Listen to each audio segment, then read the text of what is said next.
Okay, thank you for being here. We are used to live in a world that we think that we know what's going to happen today, what can happen next week. We see the Weather Channel, and we would like to have some predictability, so we would like to predict what's going to happen. But once in a while, things happen, especially if they are coming from outer space. For example, in 2013, a little piece of rock, well, little like this room, maybe 20 meters wide, just fell down on Russia, in a place in Russia, and destroyed a lot of windows, injured a lot of people. We're going to be talking about that as well, because that is related somehow with Billy Meier. That is surprising, but Billy Meier predicted a long time ago.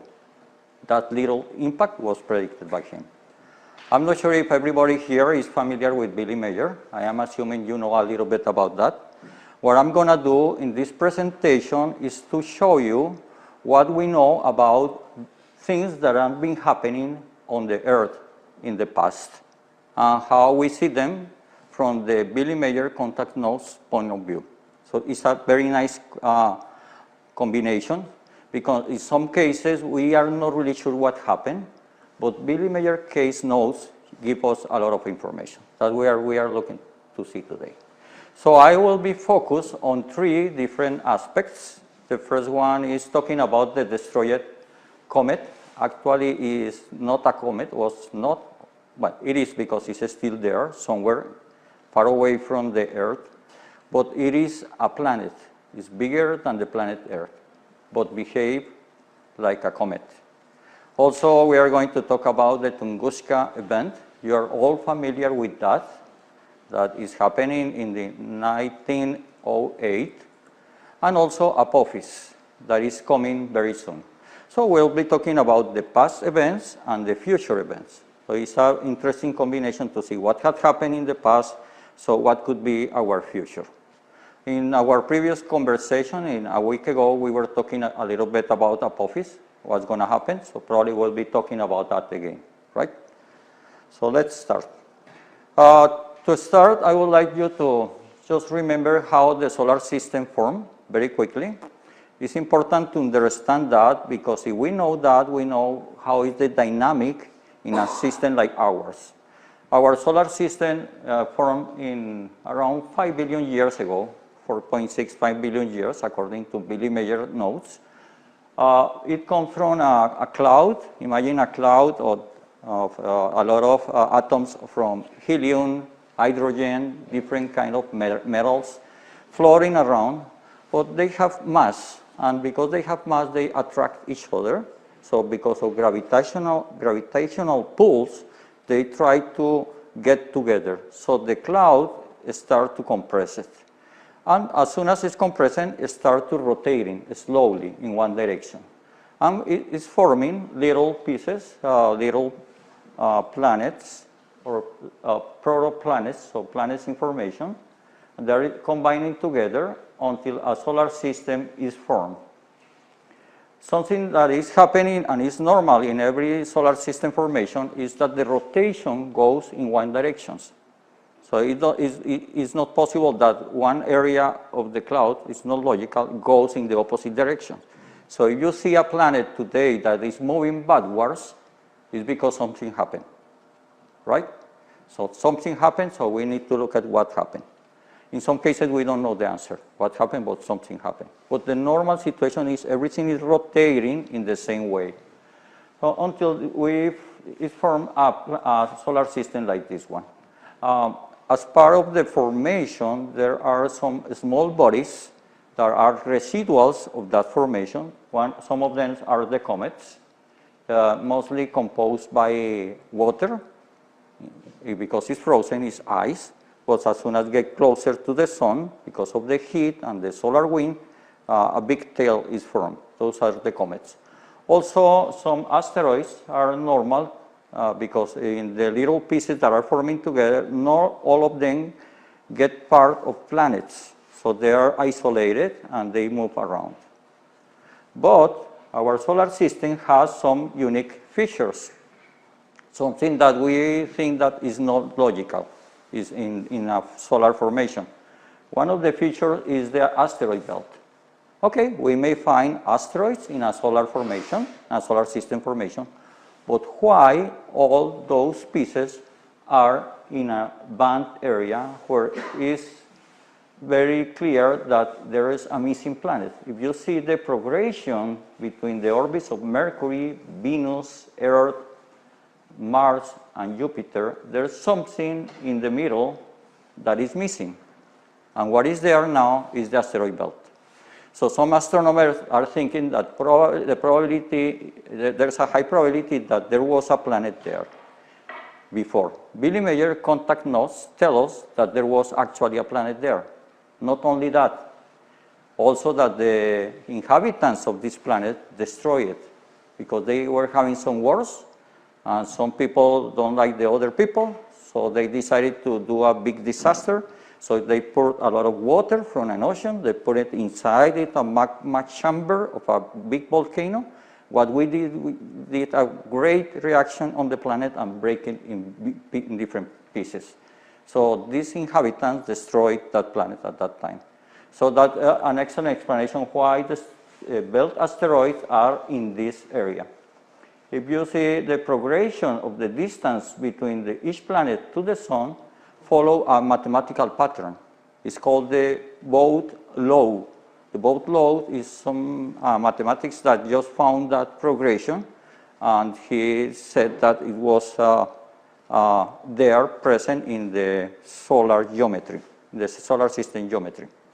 Also, Kepler noticed that if he used the solids, trapezoids, cubes, the cube, well, the six-size figure, and different, he said, sacred figures, three-dimensional figures, he could just follow the same progression. So there's some mathematics behind the solar system formation like ours. But this one, the asteroid belt, has to be caused by a destruction of a planet. It's not part of the original formation of the solar system. So that's unique about our solar system. Another uniqueness is that Uranus is completely tilted. So it starts the rotation in one direction, but start bending, twisting. So right now, the angle of rotation is not like the Earth, that is 23 degrees shift to the normal vertical position. That one is 97 degrees. Actually, it's moved to the other side. So in strict terms, Uranus is moving on the other direction, backward rotations. Also, Venus is retrograde. So it's not very clear why Venus is moving in the other direction. It's moving slowly, but it's moving backwards. Some astronomers try to explain maybe it's some kind of tide effects from the sun or something like that. And also, another mystery of Venus is that it has too many clouds. It's a very cloudy atmosphere. The atmosphere in Venus is so dense that if you are there and you can survive being there and you throw a rock, the rock don't go far away than 1 meter because it's so dense that it looks like the bottom of the sea. And the pressure actually is 90 times higher than the pressure atmosphere that we have now. So everything there is crunched because of this high pressure. And you cannot see farther away than 20 meters because it's so dense, the atmosphere, and so hot that you cannot see anything. So why Venus has a lot of this dense atmosphere? If it is a planet that was formed very close to the sun, like Mercury. Mercury practically doesn't have any atmosphere because the solar winds put it away. But why didn't do the same thing with Venus?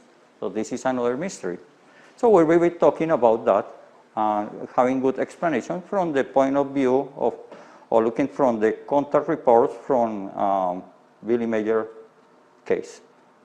Okay, let's start with the straight planet. A question here. Before you carry on, yes. You mentioned, I missed the scientist's name, Vogt or Vogt's law? Bode, B-O-D-E. B-O? B for boat, yes. O-D-E. Okay. It's called the Bode law. It's a progression, it's very simple. You put 1, 2, 3, 4, 5, add the 1 plus the 2. I don't remember exactly what it was, but he noticed that the progression of the planets followed that law. Just you will find it with that name. Okay, thank you. You're welcome. Okay, destroyer planet. Is a comet or is a planet? Let's suppose that we take the planet Earth and we put it away. What's going to happen if it's far away from the sun? Everything starts frozen. The ocean are frozen, so it will become an ice ball, big ice ball, right? Because everything is frozen. And if you put it in an orbit that is very long, like a long ellipse or a parabolic orbit, so as soon as there is getting closer to the sun, the water start to, the ice start to melt it, becoming water, and the water is becoming vapor or gas, and the sun wind just put it away. So it's behaving like a comet. So if you put a planet and you move it in a very long or elongated orbit, it's behaving like a comet. So it looks like a comet, but actually, because of the size, could be a big one like the Earth, is a planet, but in a very strange orbit. That's the destroyer planet. That used to be here for a long time. In some contact reports, Billy Meier contact reports, you can read them in the Future of Mankind website. It's a very interesting website. You can find most of the contact reports in English. You can read it, especially the 150 on October 10, 1981. Billy Meier is talking with Quetzal. Quetzal is an extraterrestrial from the Pleiadian system. And he was explaining, giving a lot of information. It's so detailed information that Billy Meier made a list of all the passings from the destroyer planet in the past. And he made a correction because our calendar is not exact calendar. We are based on the birth of Jesus Christ when he came from the first time. But there is some difference. First of all, Jesus Christ, it was not called Jesus Christ, it has a different name. And also, he didn't born in the time that we thought he born. So there are some differences on years, so Quetzal do that calculation based on the real time. And you will see specific passings of that comet. And they are connected with past events on Earth, something that is affecting the evolution of Earth. Also, there is a contact report 248, that's another one, later with Pat. Pat clarified some things, some aspects from the previous contact report. So something that Billy has some interpretation, like the big flood, the deluge that is in the Bible, is clarified here in this contact report. And it's a very interesting reading. I don't know, if you go to Billy Meier contact reports, you find so much information that you can reconstruct history from that. In some cases, you see different interpretations on the time, but it's a good piece of information. I suggest you just to read it in detail. You read it, and every time you read it again, you find new and new information. That's very interesting source of information. Okay, how is the destroyer planet? It has this diameter is 60% higher than the Earth, so it's a big planet. It's not a small object. It's not like a normal comet that is probably 10 kilometers wide or 3 kilometers wide. This is a big one. So this is a planet. It's more dense than the Earth. Yeah, because it's a bigger planet. What is logical is that it has more pressure on the core, and the density of that object is higher than planet Earth. Has a period that is been changing for the time from 400 years to 670 years. The average was 575.5 years, that's most of the time, but now it's more than 1,500 years. Why is more than that? Because the Pleiadian put it away from orbit. Otherwise, we will be still dealing with that visitor affecting our future. So they put it away. It will come back around the year 3000, probably after that. But something that is quite interesting is that the Pleiadians themselves, I mean extraterrestrial that are probably 3,000, 10,000 years ahead of us, they are not really sure, or they don't know the origin of this object because it's completely different. It's not like the planet. You know, a solar system, the equilibrium point is that all the planets are located in different orbits, try to be circular orbits, maybe an ellipse, but not very elongated. But this one is so big, and his orbit was so different that they are really amazed about how this object is here, or was here. But they don't really know exactly where the origin of this object was, but they know that it's from the distant past. So I'm going to be referring to what is happening in previous passing of this object. In that contact report, you can read a lot of detailed information of key passings of this object close to Earth or affecting somehow the Earth. But I put it here just only a few of them, probably no more than 5, that are very important, and I just pointed out here and highlighted them here. So actually the start date of this destroyer, the first time that he came to the solar system and become part of the solar system was on the year, well, almost 1 million years ago, in a very distant past. Later, on the year 9792, something interesting happening. Okay, this object that goes in that orbit that is very long does a very quite interesting and dangerous effect. Is as soon as they cross the asteroid belt, because of the gravity, they just move all of those objects, some asteroids, small meteorites, and they are following it. So they change the orbit of the objects that are there. So everything that is close is affected. Imagine they're moving around, right now it's moving 30 kilometers per hour or something like that. So the Earth is very close to a small asteroid or very small object. The object changed its path immediately because of the big gravitational effect. So that is happening with the destroyer planet. So in this year, it's just passing through the asteroid belt and ripped 7 large asteroids. So 7 large asteroids from the asteroid belt just go behind it. And Billy Meier says in that contact report that it will affect the future of the Earth. And says probably by the year 2040, it would affect that one. We are talking about more than 20 years before, probably 30 years before. So he was saying that in the year 2040, there will be some kind of effect because of that. I think that not only the 7 large asteroids were pulled out or pulled out from the asteroid belt by this destroyer, there might be also small meteorites. So it is not only the 7 large asteroids, it's something else that is coming behind in a path, in an orbit that is affecting the Earth. Actually, I found that in 2013, probably a few months apart of the Billy Meier prediction, 2 small asteroids passed by Earth, but one of them hit Russia. One of them was called Duende. Duende was one asteroid that most of the astronomers were watching that asteroid, and they were sure it was not going to hit Earth. It was a small one, 30 meters wide. It's a big rock, 30 meters wide. And they were assuring, oh, this is not going to hit there. But suddenly, something coming in the other direction was the asteroid that fell over Russia. And I have a video here. Let me see it. I will show it to you. That's what happened in February 15, 2013. You may remember these movies are very available on YouTube. You see that the bright object is coming there. It's falling down.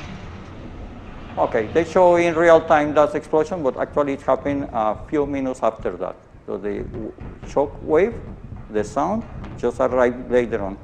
So that was very dangerous about that, because everybody was going outside to see the nice clouds on the sky, to see what's going on, and then later the sound wave came later and destroyed all the windows. That's another one. It's coming here. Maybe it's, yeah, you feel left some debris. And some pieces fall down. Most of that exploded, but some pieces fall down.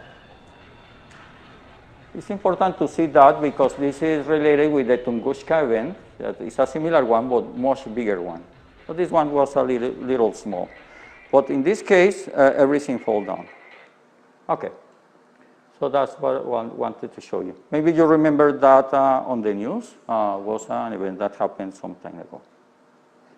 Okay, later, a few hundred years later, the asteroids that were behind this destroyer, 6 of them fall in different areas on Earth, in different parts of different oceans. So it caused a lot of tsunamis, big tsunamis. So there was a big destruction at that time. Maybe there are no records of that. Well, maybe nobody's alive after that, so nobody to take records. Probably that's the reason. But can you imagine asteroids falling 6 almost at the same time with difference of hours in different areas, in different oceans, on different parts of the Earth? So big waves were becoming all around. So this was a very big destruction on Earth. It happened on almost 10,000 years ago. Another big event, very important one, is related with Uranus. What Billy Meier contact notes is telling us is that Venus was one satellite of Uranus. You say, what? A planet is a satellite of another planet? Yes. You go to Saturn, you see Titan. Titan is a small planet, but it's like a planet, bigger than planet Mars. So it's another planet, just moving around another one. So Venus was a big moon that was part of Uranus. So the destroyer planet, the size of Earth, so bigger than that, almost the same size, just go close to that system and put out of orbit planet Venus. If planet Venus was part of that system, how this rotation should be? The same as the original planet. So if Uranus was shifted somehow, and Venus is also shifted, so its rotation should be about the same, retrograde rotation. Okay, so Venus should be retrograde as well. So that could explain why Venus right now has a retrograde rotation. That could be one explanation, right? So it's put it out and put it in direction of the Earth's orbit. So that happened that later Venus got very close to Earth, and it was disturbing because of proximity, was causing volcanic eruptions, floods, and other kind of disasters. Right now, because of the tidal waves, or the tides from the moon, you see the ocean is always going up and going down after the moon pass. Sometimes 1 meter, in some places it's higher, but it's always going up and down. And we imagine that it's just the ocean. But the surface, the ground that you are on right now, is also moving up and down a few centimeters. So the Earth is always changing shape because of the moon effect of the tide effects from the moon. Imagine a big planet like the destroyer, bigger than the Earth, that get closer, what kind of tides will be causing? So the ocean will be just much more higher, and also the ground will be moving higher up and down. And that movement, or that kind of massage, or whatever you call it, on the Earth's surface was causing the release of a lot of earthquakes and volcanic eruptions. That's the reason. So that happened in this year, 6,100 before our age. So, and also the trajectory of Venus changes, so it was getting closer to normal orbit. On the time, he becomes another planet of the solar system. Just getting in an area that was an area of equilibrium where it is right now. This one is very interesting. It's happening in the 4,613. If you read the the contact notes is called the biblical deluge. It gives the impression that Billy Meier, at the beginning, he thought that was the event that caused the deluge. So it was related with the Noah arcs and that myth that is also present in the Gilgamesh myth and in a lot of ancient documents or books or scriptures. So Billy thought that was that, but after that he noticed that was not the real biblical deluge, should be happening much more before that. So Pat later on clarified that. So Pat explained that the real Noah's Ark happened 100,000 years ago. He says, but a big comet on the contact nose. I assume it's the same destroyer comet. It's the only big one that was there, just causing a lot of problems on Earth. What happened is that there was somebody that is called Noah I don't know how to pronounce that. Noah Katnosa, whatever he is. He was living in an area close between Syria, Iran, Turkey, in that area, close to Ararat mountain. And he was a farmer. He was living with his family, and he had a very good friend from outer space. At that time, very long time ago, some extraterrestrials just came here, and they talk with the guys that are there, and they become good friends. And because those extraterrestrials are human like us, it was very easy for them having friends. Right now, this is forbidden on Earth, so not every extraterrestrial can go right now and say, hello, I am coming from the Pleiades system, or I'm coming from Alpha Centauri, or I'm coming from Vega system, or whatever. Right now, this is forbidden. But at this time, probably it was normal that an extraterrestrial was passing by and say hello to Noah Katnoser, and they become good friends. So the name was Sebalon, and the contact report doesn't clarify where he was coming from. We don't know if he was Pleiadian or from another system. What we know is was a human extraterrestrial. And he was a good friend of Noah, whatever his name was, and he told him about a possible future disaster because he knew that the destroyer comet was going to be closer to the Earth and causing a wave, a tide effects that will be so high, so strong, that will be causing a big flood. So he warned him, and he constructed with his family and good friends around, he constructed an ark following his instructions. And the ark was not set up or was not constructed to keep all the animals, one male and female from each species. That's impossible to put everything in one little boat. What he did, he just put his domestic animals. Yeah, he put cows or I don't know, whatever he was having, just because he wanted to continue later on, just reconstruct his farm with his domestic animals. So all of that became a legend after years and years. At that time, there were around 870 people, 870,000 people living in that area. I am surprised that so many just survived because the waves were probably a few kilometers high, just coming on Earth. So they stayed on the ark, and it was a space boat that as soon as the waters started coming, so the ark was floating on the waters, and finally arrived on the mountain called Ararat.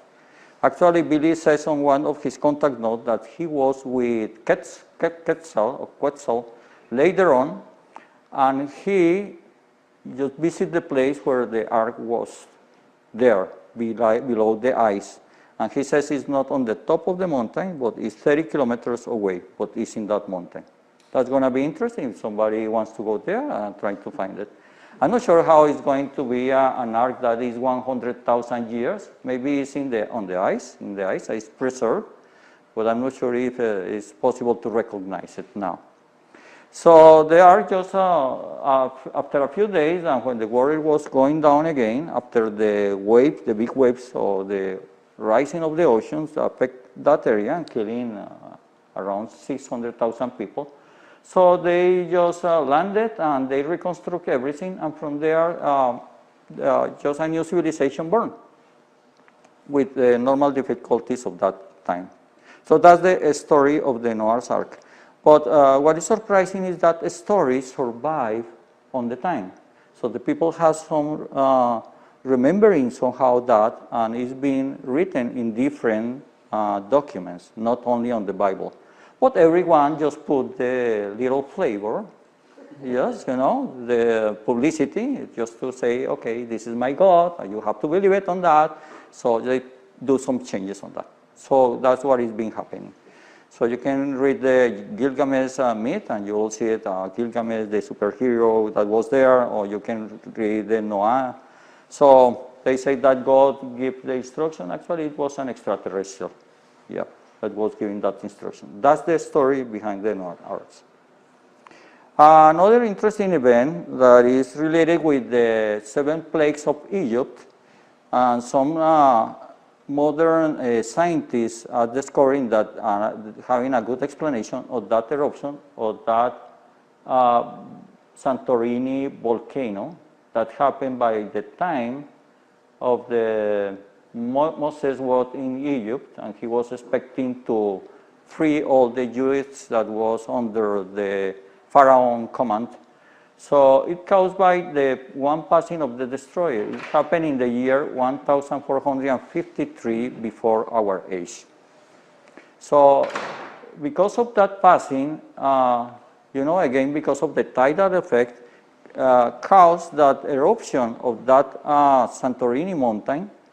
And you know, imagine a volcano in the middle of the ocean, in the Mediterranean Sea. So in the eruptions, the chamber, the inner chamber, is just putting out all the lava, but at some point of time is somehow empty. So it's just collapse, and as happen in normal eruptions.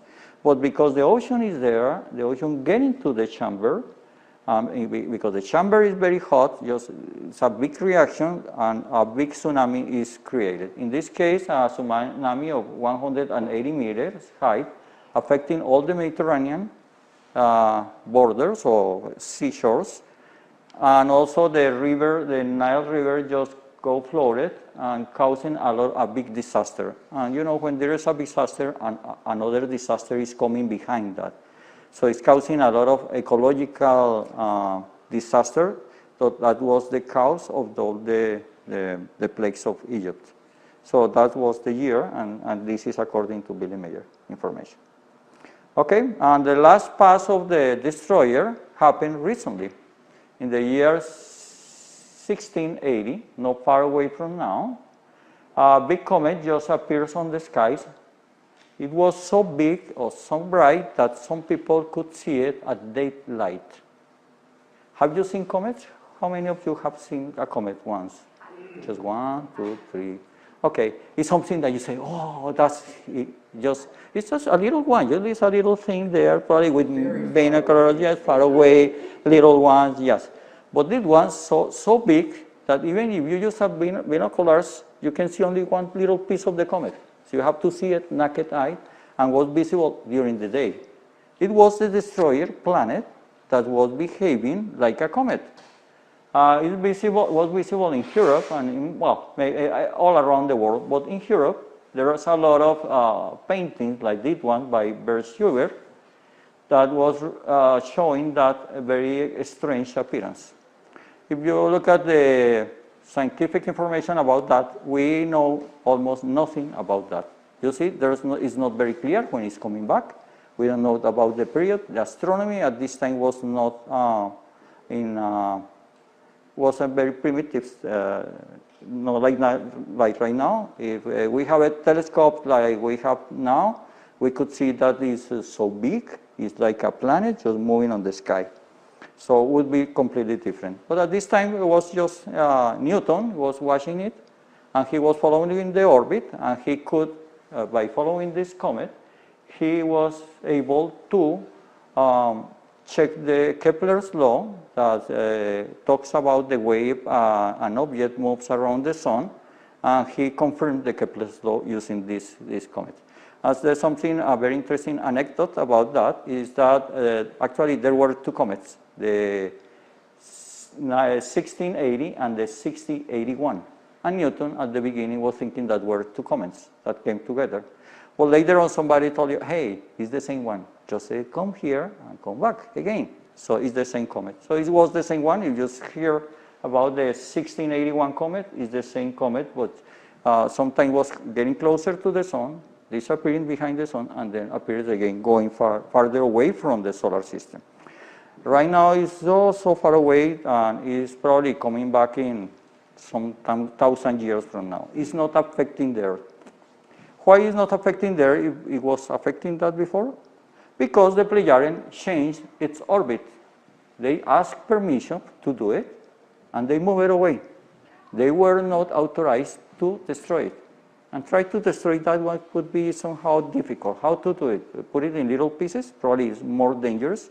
So they just move it, the orbit, and they receive authorization. You know, so it was changed. Why? Because probably the Earth, we didn't have the technology to do it to ourselves, so they give us a hand. But this is not happening right now with Apophis. Apophis, we can deal with it by ourselves, so they are not helping us now. We're going to see it later on.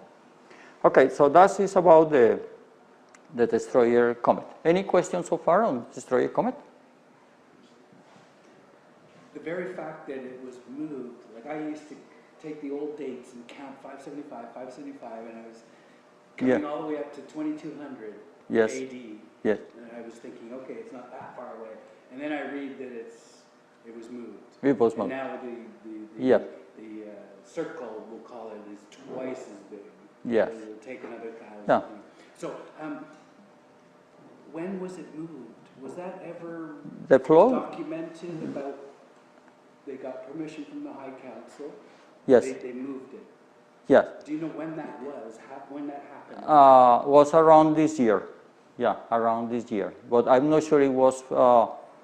I was imagining that was around this year. At the time it was coming around, they gave it a little extra push at that time. Yeah, a extra push. How they do that? Because they can, you know, their spaceships. You imagine a beam ship, a flying saucer, or whatever you call it. Their spaceships have one way to just change the gravity around. I mean, every spaceship is like a little planet, so you can just stop there and feel gravity because they change it inside the spaceship. So they create some kind of vacuum on gravity. I don't know how they do it, but inside you feel that you are like here with the gravity. I imagine that they have a dial. I want to weight more. I want to weight less. Oh, I am very fast, so I want to reduce 5 kilograms. Okay, just move the dial and reduce the gravity. Something like that could be done, right? So they do it, and on the external part is a completely different gravitational field. So they isolate somehow their time-space from the outside, inside. If they can do that, they can have a big spaceship and do the same, creating a gravitational vacuum that can move trajectories even of planets, okay? Also, for example, they have big ships, the Pleiadians have big ships, and if they are coming from the hyperspace, they are not allowed to stop very close to the solar system. They have to stop far away because the wave or gravitational wave that is coming behind the big spaceship is very dangerous. If they, for example, like the movies that you see that they go to hyperspace, it just appears here very close to a planet. That's not the reality. If they do that, they can destroy the planet or change the trajectory. Okay, probably that's the way they did it. Probably they changed the trajectory of this comet. When was that? I don't know. I don't see it in the contact reports. If you read it and find it, just let me know. But I haven't seen it. But I was assuming that it was at this time because it was the last passage of that comet. Probably just before that or after that. Okay, let's talk about the Tunguska event. Have you heard about that? All of you, have you heard about the Tunguska event? So asteroids come to Earth and destroy that part of the area. Okay, that's the Tunguska event. Okay, let's talk about what happened and then what the Billy Meier interpretation. Billy Meier is telling us what happened. That is a really interesting story and also somehow sad story. So let's talk about that. Tunguska event. Okay, in 1908, on June, in some reports said that was 30 of June, but other witnesses was 17 of June. I'm not sure why, even in Wikipedia you see the differences in all the documents. But let's say sometime in June, something fall down on Siberia area, close to the Tunguska River. So some people were there. Imagine I'm just here in my farm, and suddenly the sky just blow up like a big atomic explosion, and there it's so bright that I cannot see it. Later, I feel the vibration of the ground, like an earthquake, because it's the first wave that's coming. And a few minutes later, just the sound, the wave sound coming and destroy all the windows, and just giving me a big headache because of the big sound, you know? So that's what happened. So it happened in that area. Was so big that it created a 5.0 Richter scale earthquake that was measured around the world, like an earthquake. It's equivalent of explosion of 15 megatons atomic bomb. It's like the ones that the United States has, the biggest atomic bombs that they have, the fusion bombs that they have, it's around that the same energy. Russia has one that is 50, is more energy than that one. But it's a big explosion. It's not like the one that we saw on the video. The one that we saw on the video was an object of 20 meters, like this one. But that one is 100 meters equivalent. So if it was an asteroid, it should be a 100-meter asteroid. So imagine 100 meters is like this block, the block that we are right now. So it was a big explosion. Something that is very curious is there are no deaths reported. Nobody died about that. I don't know, it was in a very isolated area, but there are not really confirmation of somebody died because of that. So for some reason, just fall down in a place that caused no damage to, at least not human deaths. I imagine a lot of animals there just dying. I mean, animals. Animals was killed, yeah. A lot died. A lot of animals, yeah, sure. On an animal level. Yeah, it should be, yeah. It's not something that, but it's a big disaster, yeah. Also something is that over the few days after that, on Europe, the sky was very bright. Some people say that they can even read at night, something because of the brightness of the sky. So there's something on the atmosphere that bright the sky. It was bright because there's probably a lot of dust or whatever on the high atmosphere, and the sun was illuminating it, and you see a very bright cloud on the sky, even if it was at night. So that's what happened. What else happened? You imagine that you just fall down, and some people went there just to see, oh, what is here? It was not possible. It's a very isolated area.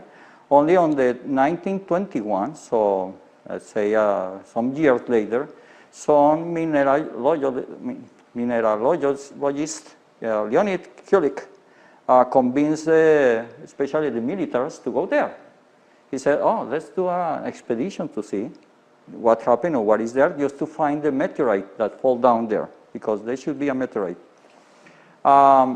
He was probably thinking on the scientific point of view and his curiosity as a scientist, but he convinced the military by saying, okay, maybe there's a lot of iron, nickel, so we have a big mine of minerals there that we can use it. Imagine an asteroid probably 20, 30 meters wide, so we can just extract that minerals to use it. So he convinced them, and they paid for the expedition. As soon as he arrived, what he found in that area, the area, Tunguska area, is right here in Siberia. Tunguska River could be somewhere here. So as soon as he arrived, he found no crater, nothing on the ground, just the trees totally bended. 80 million trees fall down. Something that is funny is that at the center, the trees was standing up, completely standing up. They were not just fall down from one side to another one. If you look at the pictures of an atomic bomb explosion after it happened on Hiroshima, you see there are buildings on the center that are standing up. What is happening? Because if the explosion happened on the atmosphere, not on the ground. The wave that is expanding just below the wave is not pushing from one side or another, it's just pushing downwards. So the trees there could be standing up, probably losing all of the trees, but standing up.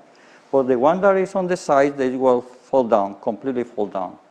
So he couldn't find any crater, he couldn't find any little pieces of rocks or coming from the sky, nothing there.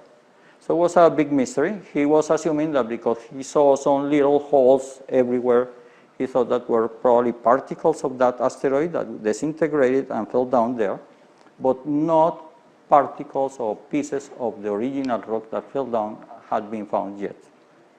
What is being found is a little pieces of metal, iron, nickel, and different metals just encrusted on the trees. Like a little pieces just of the explosion just contaminated the trees, but nothing, not a big pieces. No big rocks. And you say, why is happening? You saw the one that I showed you in the video. Some rocks just fell down. So if it's a bigger one, a bigger rock should be there. You see the shooting star are little small fragments that are falling down to Earth, and they burn and they never fell down. But a bigger rock, even if it's burning, something is hitting the ground. So you should find something. That's a recent photograph of that area. For any reason, whatever reason, no trees has grown again in that area so far. So it's empty. Scientists don't know why. But for any reason, nothing is growing here. You see? No trees. Okay, that's the center of the explosion. But nothing there. It's a big area, 80 million trees, and many things. Oh, that's quite strange, right? You see, where is the asteroid? So some scientists are giving different hypotheses. You see it even in the Carl Sagan series, Cosmos.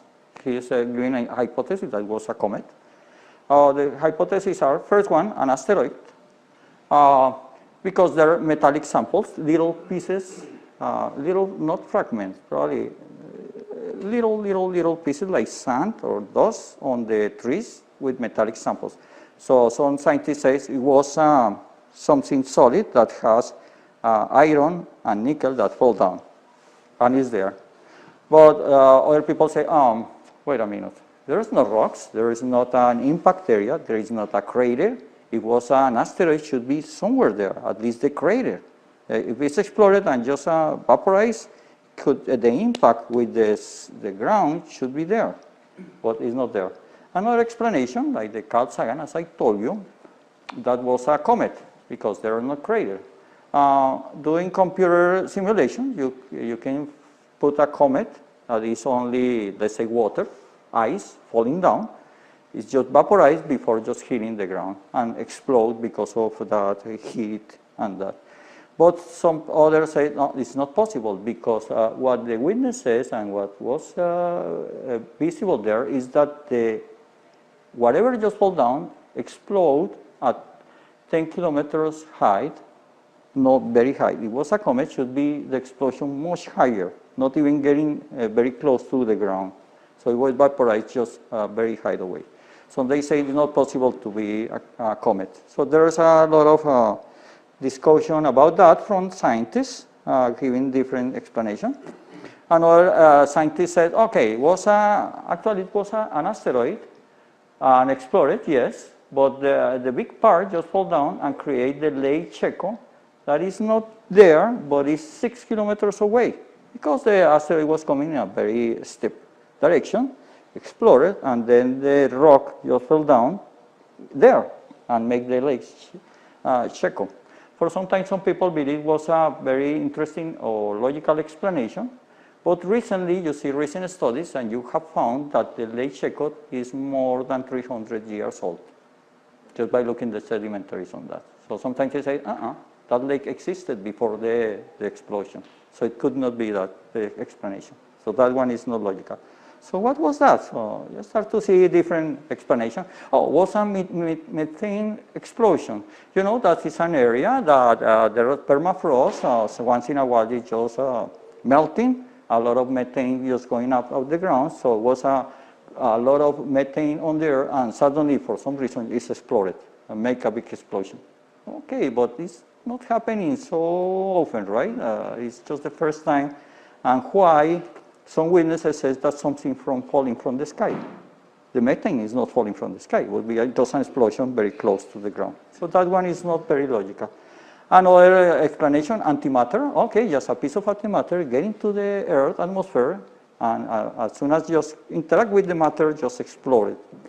That's a quite interesting explanation, but some says, okay, but why don't explode it up there on the higher atmosphere? Because it's just interacting with matter up there, not just in the ground. So that's not very logical. Some people say, oh, what's a nuclear explosion? Somebody playing with a nuclear device, just the Russians were doing that. At that time, there were no technology for creating a nuclear device, so it's not possible. And the last explanation, it was a UFO crash. That's Roswell. Some guys just driving a spaceship, they were so stupid that they just crashed the ship.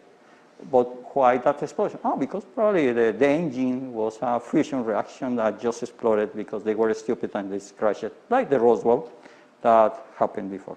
So different explanation.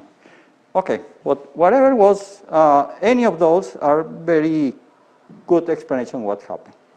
But if you read the reports, and you can find it in Wikipedia, a lot of them, that one is very interesting. I saw it. First of all, it says 17th of June, not 30th of June. And there's another report that says 17th of June. So it's not very clear when was the real date. But let's suppose that was on 17th of June. But something that some people said in a newspaper, the reports of people, they say that was a bluish-white heavenly body which for 10 minutes moved downwards. 10 minutes falling down. How long it took the asteroid that I showed you in the video at the beginning? How many minutes took fall down?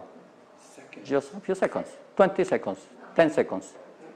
Imagine something just falling down. The speed of those objects, if they're coming from outer space, is between 10 and 30 kilometers per hour.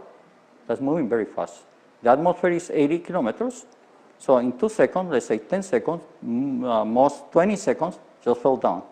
But something moving for 10 minutes on the sky is not a falling rock. It's not a comet. It's not an asteroid. It's nothing else. And also, they say, oh yes, it was like a pipe, like a cylinder. A cylinder falling down. So probably the UFO theory is correct.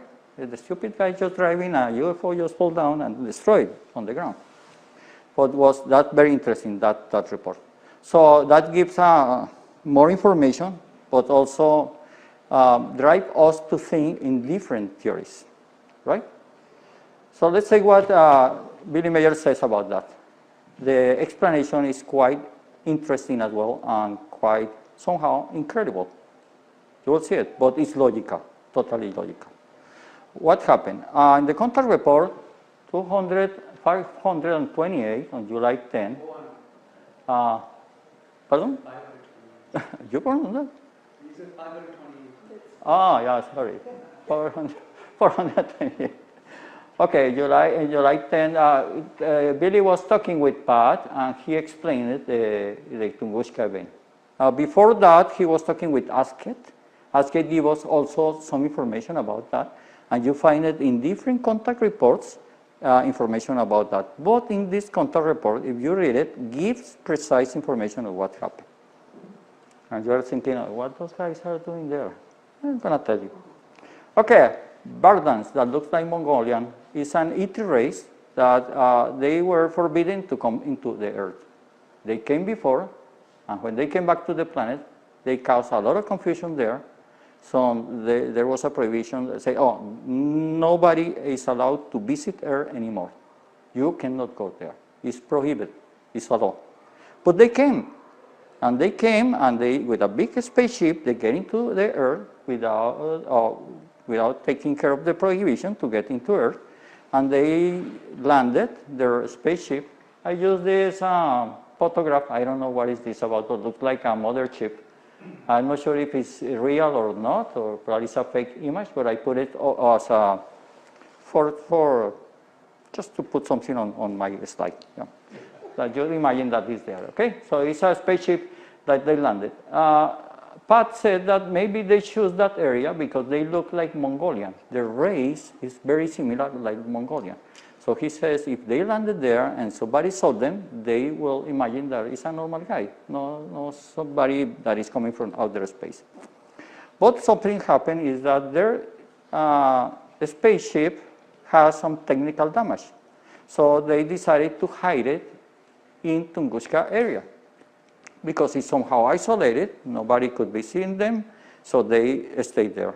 And imagine with the spaceship just landed somewhere in Tunguska and they just get bored, what we do now, fixing our spaceship, so they couldn't go out.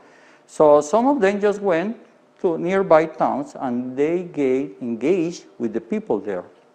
And imagine some of them has a girlfriend from the nearest downtown, but there's something that they should be not doing. They were having sexual relationships with the people around, and they were contaminated with syphilis.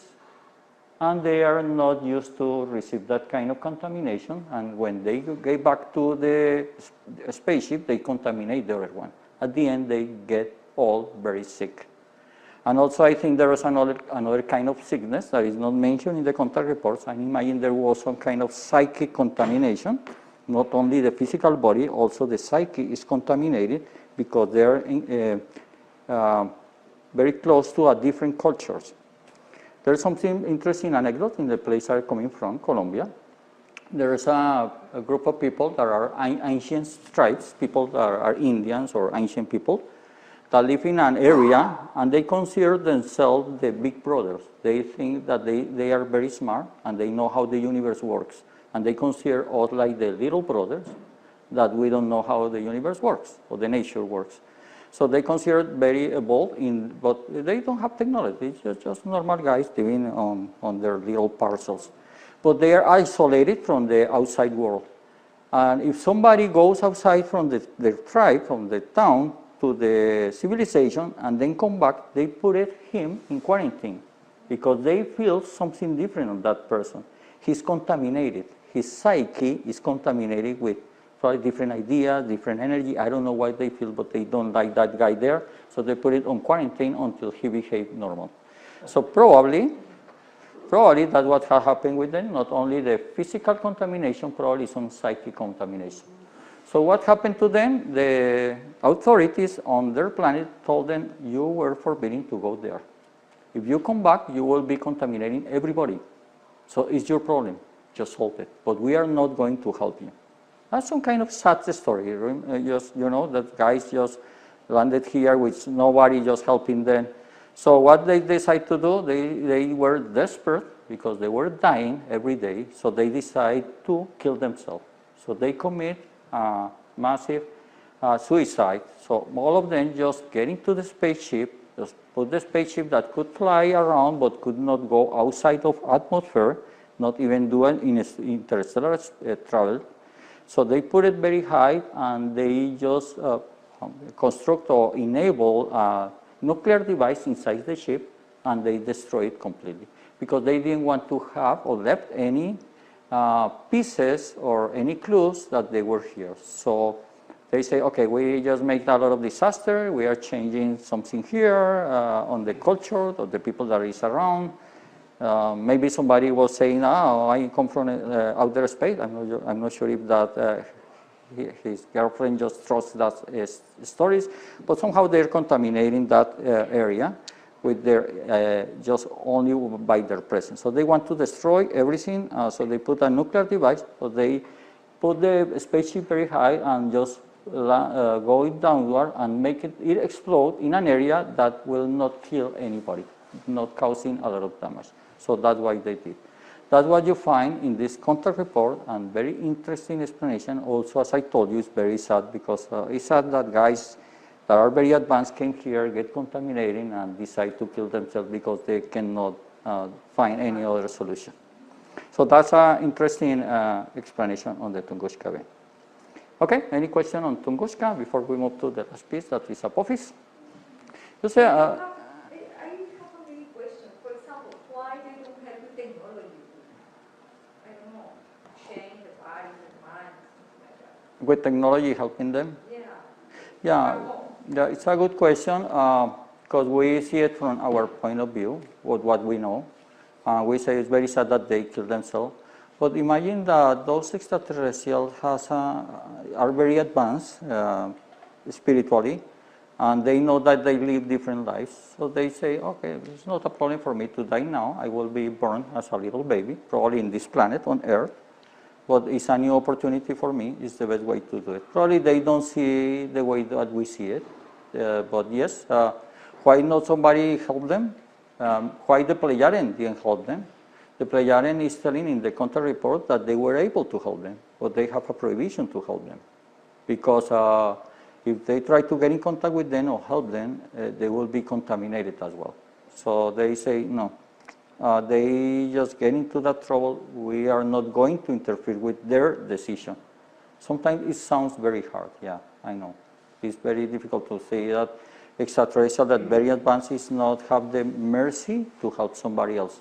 But remember that if somebody has the mercy to help somebody else, it's also forbidden or not letting that person or that being to learn from his own mistakes.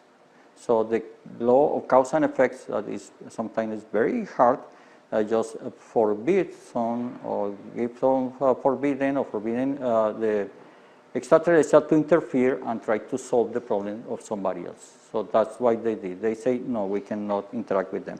Right now, the Bardans people, they were not part of the Space Confederation. Right now, they're part of the Space Confederation, so they're more in close contact with the Pleiadians.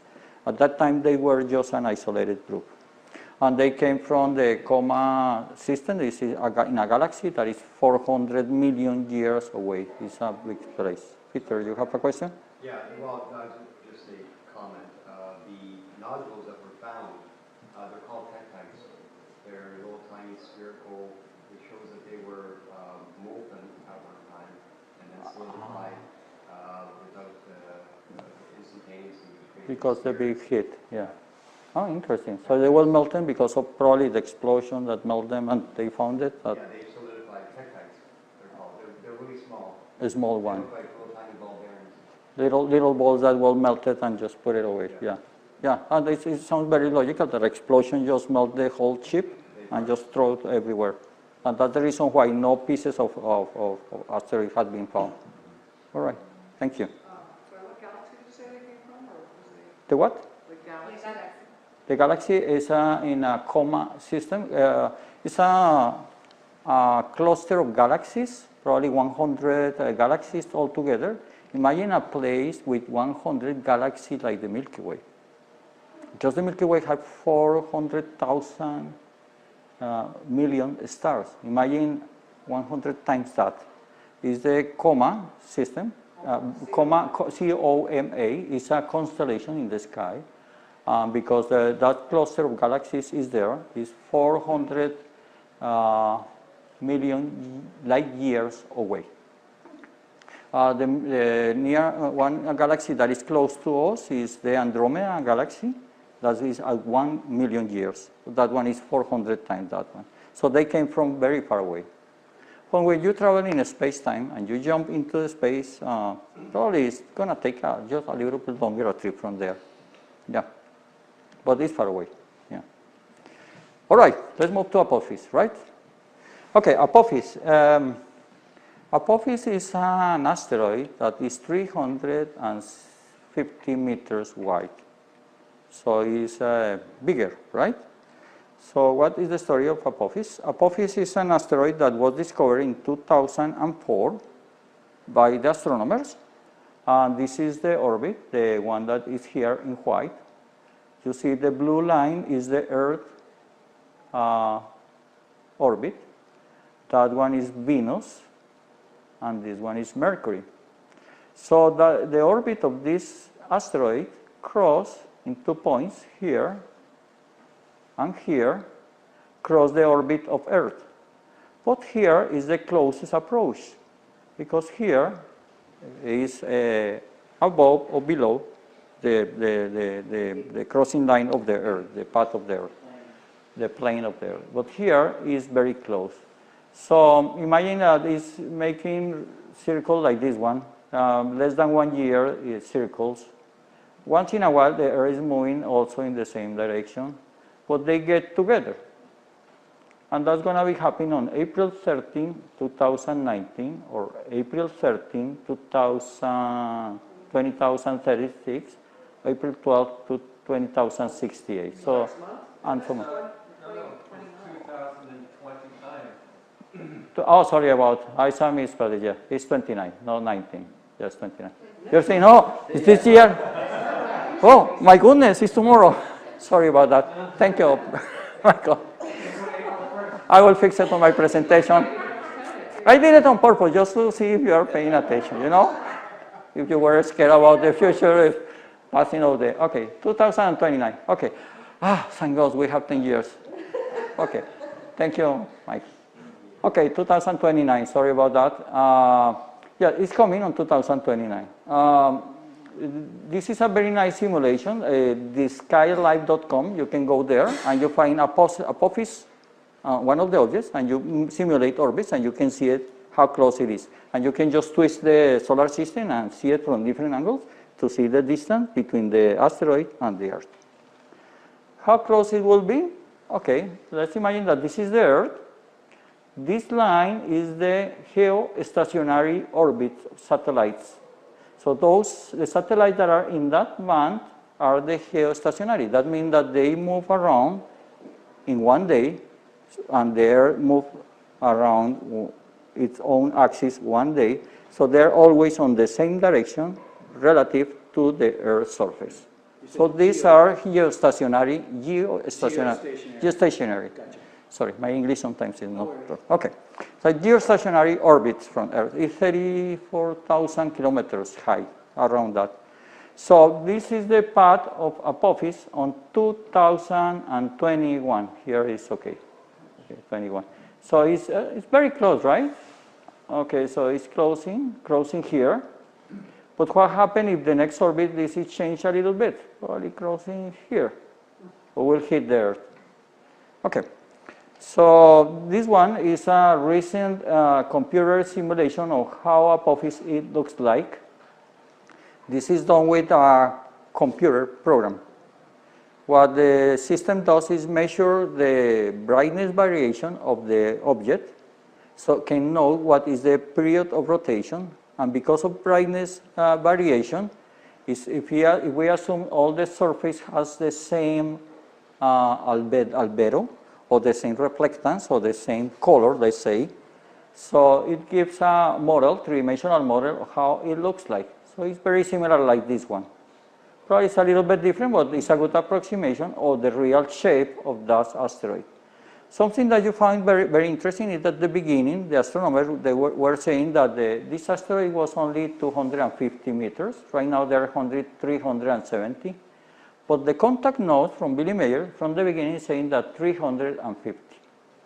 And those contact notes are 20 years before the discovery of the asteroid. So there is unwritten information that as asteroid was coming and will be affecting on Earth in future before the discovery of this asteroid. Okay, so that's going to happen in 2020. Okay, so what's going to happen here in the 2010 it passed by, is coming very close to Earth. So any little variations here, or any little variation from objects around, I mean other asteroids, other planets, or other systems that make a pull on this asteroid orbits, even the solar wind that is on the surface of this asteroid, and because of the shape, could change or make a little variation of the orbit. Is that object cross here, but cross a little bit to the left or to the right, that little variation can cause a change on the orbit on the asteroid, that the next pass on 2036 can hit the Earth. If you see NASA studies, they say, oh no, it's not possible that it's hitting there. But the Russians are thinking that there is a probability that it will happen. So Russia has a program to destroy asteroids, and they are considering the threat of Apophis, I mean, more seriously, or they think that could happen. especially because the hit area is close to them. This is the size of the asteroid compared. This is Apophis. Actually, it's not a very big. This is the asteroid that killed the dinosaurs. So if we receive an impact of this object, it will kill 90 to 90% of all the living creatures on Earth. So it will cause a big disaster. It was what had happened with 65 million years ago with the asteroid extinction, an asteroid of this size. So this is for comparison, Apophis. Yeah? And the little rock that fall down into Russia, the one that you see it, is probably half of the size of the dot on the I letter here in the Apophis sign. So half of that one is the little rock that fall down on Russia, the first video that you saw. So this different size make a different reaction. What happens if Apophis hits Earth at some point of time? What you see here is something that I did with a simulator that is available in internet. In internet, you can go and say asteroid hits or something, and you find a nice tool. It's a program that you can put different parameters, and it gives you information on how big the crater would be, how strong the earthquake will be, and how many megatons of energy will be released. You give information about if it's a solid rock, or if it's a comet, if it's falling down into a solid rock or a continent, or if it's falling down in an ocean. So you can see, for example, if an asteroid hit the ocean, the tsunami or the wave, how high it will be. So very interesting tool that is there. I don't remember exactly the web page, but you can find it very easily in Google. It's a simulator, or I can give you that information later on. So I did some calculations. Because of the size of Apophis, the normal speed that they have is 30 kilometers per hour. So the energy that it caused that explosion will create a 7.1 Richter scale earthquake. So it's a big earthquake. And this is the crater. Not like the Tunguska, that's not crater. But this one has a crater that's 7 kilometers wide and 530 meters deep. It will cause a lot of devastation. On Billy Meier contact reports, on the 150 and 475, the first one with Quetzal, the other one with Pat, he's talking about Apophis. See the date, 981. So Apophis was mentioned here, not with the name Apophis, they call it the red meteor red. I'm not sure why they call it red. Would be very interesting to see photos of Apophis. Probably the surface is red, or is because of the Torino scale? What? They call red. I still have not tracked down, but I have read that they explained to Billy that red means that it is going to hit. Or yeah. To be close. Okay. Yeah. So it's related that it's a red alert. Be careful with that one. It's okay. Red alert. It's something that we have to consider. Okay. Okay. Thank you. The other possibility too is that the red is like in a nuclear explosion, you have the hottest zone, and then you have the next hottest zone and the next hottest zone. So in other words, if you were living in the yellow area, you may have evaporated. Yeah. So this is the red area. Probably it's about that. Okay. For some reason they call it the red meteor, but it's because of that, because it's dangerous. Yeah. You see there is a Torino scale. It gives the probability of impact of different objects and put also some colors. The green one is the one, an asteroid that will not hit the Earth. Yellow is that some probability, but red is that for sure is going to hit the Earth. Probably related with that one because it's in the red section of the Torino scale. It's some kind of scale for probabilities of asteroids hitting the Earth. Okay, anyway, a possible impact area, they say that will be somewhere in Europe, in that area between the Black Sea and the North Sea, in that band. They are saying that this is not a prediction, this is a prophecy. That means that it's not 100% sure that it's going to hit Earth. They say that depends on different things. I don't know what different things could be. But they say that it's important to do something about that because there's some probability that will affect us. Right? So we'll hit that area. There's different ways to, with our current technology, we don't have the beam ships or the UFOs with the creating a gravitational vacuum or something to move objects. So we have to do something more primitive. But one way to do it is to put a reflecting surface in one area of the asteroid. Let's imagine the asteroid is like a rock that is rotating. What happens, and has some poles, the North Pole and South Pole, or whatever you want to call them. So in the rotation axis on one extreme and another one. If you put, for example, in the top part, a reflecting material, as soon as it's receiving the sun, the pull or the pressure of the sun is different there than in the rest of the surface. So it's doing some kind of different pulling or pushing on the asteroid, and it can be computed and just analyze and put it that little piece there. So it's like the movie Armageddon. Have you seen that the movie Armageddon? That the guy just landed in a comet, and they drill it and put atomic bombs and destroy it. Okay, that's a bad idea. We shouldn't do that. Because if we blow it up in different pieces, we are sure that some of them will hit Earth. And so we're going to make it more damage by doing that. So it's better just to deviate it from the current orbit. So one way to do it is like this one, right? Another way is to put in a solar sail, some kind of reflecting material, just somehow tie it or just pulling the asteroid away. So that sail is just pulling up. But this has a big complication if his asteroid is rotating as it is. So imagine just cord just moving around, just entangled, just hang around. So the sail just stop there somewhere, entangled, and doing the results that we don't want it. So the best option, and is the one that is recommended by the Pleiadian, is to make an atomic explosion close to the asteroid.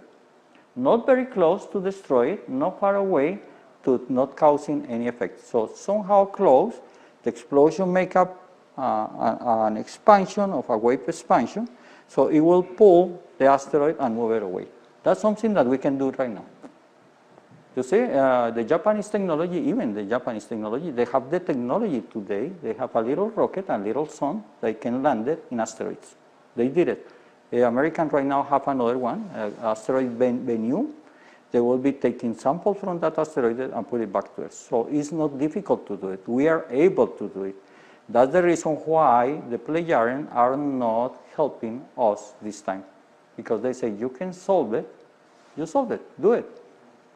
So we have to do it. The problem is working together. The problem is working together, yeah. If we just start saying, no. And somebody, I told you it's going to hit there. Yeah, but I don't trust you. But it's too late, whatever. So we have to be working together on that. And international collaboration is required. Okay, so the way to deviate it is by creating an atomic explosion. Let's say, for example, on 2029, when it's crossing that very close to the geostationary orbit, it's very simple to have some kind of satellite here with an atomic bomb. As soon as it gets closer, just explode it and just deviate the orbit. That's one possibility. There should be more than that possibilities. So it's not difficult to do it. Okay, so just a conclusion of everything is that we are used to live in an environment that is somehow the same every day. We are in the same routine. Everything is under control. But we know that from space could come something. So we have to be always monitoring what is that out there. Currently, there are some monitoring systems, scientists looking at the sky, just looking for nearby asteroids, just to have a defense system in the future. But we are very primitive, but we need to start working on that. That something from there can affect us. And it's not a punishment from the sky, it's just a normal event that's happening in planets like ours, because we are living in a place that there's a lot of asteroids for the destruction of Malona planet long time ago or whatever. But we have to be careful with that. Okay, so that's all my presentation. Thank you. Okay.